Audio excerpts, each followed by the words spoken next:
Hey guys, it's me Alicia, and today I want to do a quick share for a tax swap that I joined with Tamika. She is Scrap the World, and she is amazing. She is a super shabby girl. She makes all sorts of really cool projects. Her cards are amazing. And then she does this really cool swaps that I've always been dying to join, but I'm always too late. She is just way too popular, and everybody wants to get in on those because she does a really good job with her swaps. So I got lucky and got a spot in the tag swap. Her requirements were to make a shaped tag, and that it had to have a to from, and that it had to have a loop. So what I did actually is I left like a string of seam binding, so this could be tied to the gift bag, and they can make a little bow with it. So I just thought that, and if they just want to make a loop with it, at least the seam binding is there for them to use. And I really had a lot of fun playing with this one. I wanted to do something really shabby and just I don't know. I At the same time I wanted to try something different because I feel like I always do the same thing. So I was inspired by the Prima collection. Let's see, guys, I'm trying to find it. Should have been ready with it. The almanac paper, and I know I have some in here. I'm sure a lot of you guys have seen it, but I wanted to show it in camera. So here it is, the almanac paper by Prima. And if you look at the colors, there's just a lot of blacks with a coral pink, and it was just super fun. So when I saw this paper, I figured I wanted to do something like that. And what I did is I used the Tim Holtz bird cage die cut. I have different beads in them, so I wanted to show you guys the different. They're all kind of the same. The only difference is the beads that I used for them. So I used the die cut.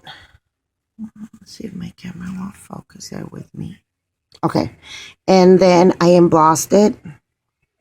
Then I painted it. I used some of this, I love this color, melon color, and mixed it with a little bit of sand just to lighten it up a little bit. Then I heat dried it. Then I used some of my black suit. I don't have this stain for this one, so I just used the distress ink with a little bit of water to cover some spots, and then I sand it down so you could see, so the back color would show. And I was really scared of using black because I didn't want it to look really gothy, but it I don't think it does. I like it, the little vintage look. And then I added some of this rub and buff. This is my favorite rub and buff. It's the Grecian gold. This color is just amazing. And that's what I used for like all the little details. Then I cut the birdie, and I used some of my diamond dust. That's why it looks so blingy. And then I put a brad because I wanted the wings to see if I can. I wanted the wing to move a little bit.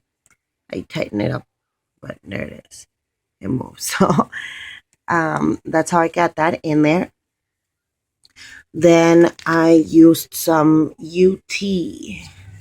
This stuff is really good. I like to use triple thick to add some gloss and protect my, like when I paint and the layers, stuff like that. But this stuff is a lot easier.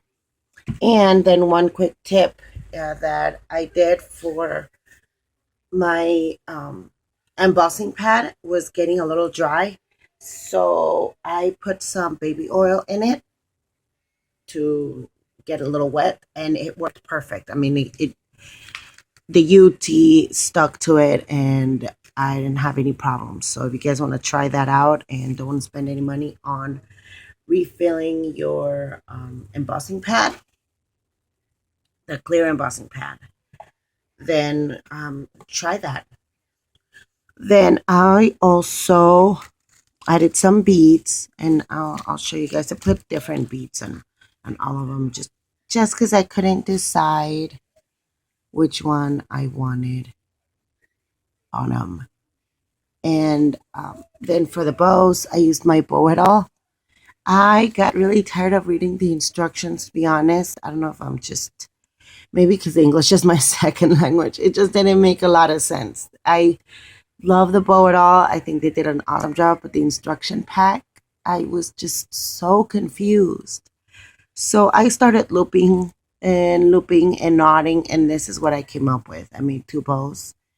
And then the seam binding bow using like the smallest, the closest pegs.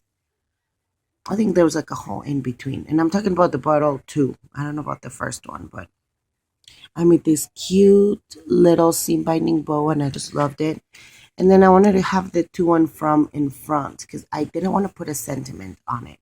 We had the option to, but I figured with this way it could be for anything, and because it's got a little bit of black, I figured you could also use it for an adult male, maybe not a kid because it's got a little bit of pink, but I I just really love how it turned out and how different from what I make it really looked. And oh yeah, by the way, I inked the edges on the bear just to give it a little dimension. And another cheap trick that I wanted to share with you guys, I have a lot of these re-inkers from Tim Holtz. And I know that with a coupon, the little re-inkers are really not that expensive. Or not the re-inkers, those pads, the little I think they're called daubers. And but then I figured I have to get the refills, and I just never really bought one of them.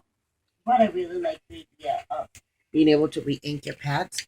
So I bought this Studio G. I think these were like 50 cents at some point. I think right now they're like $1 or something. And I re-inked it with my Tim Holtz. And because they're little, it's really easy to like ink an image with like the edge. So if you guys want to try this out, this is what I do, and it's worked perfect for me because as you can see on the little bird, you wouldn't be able to tell the difference that I re-inked it with a mini pad.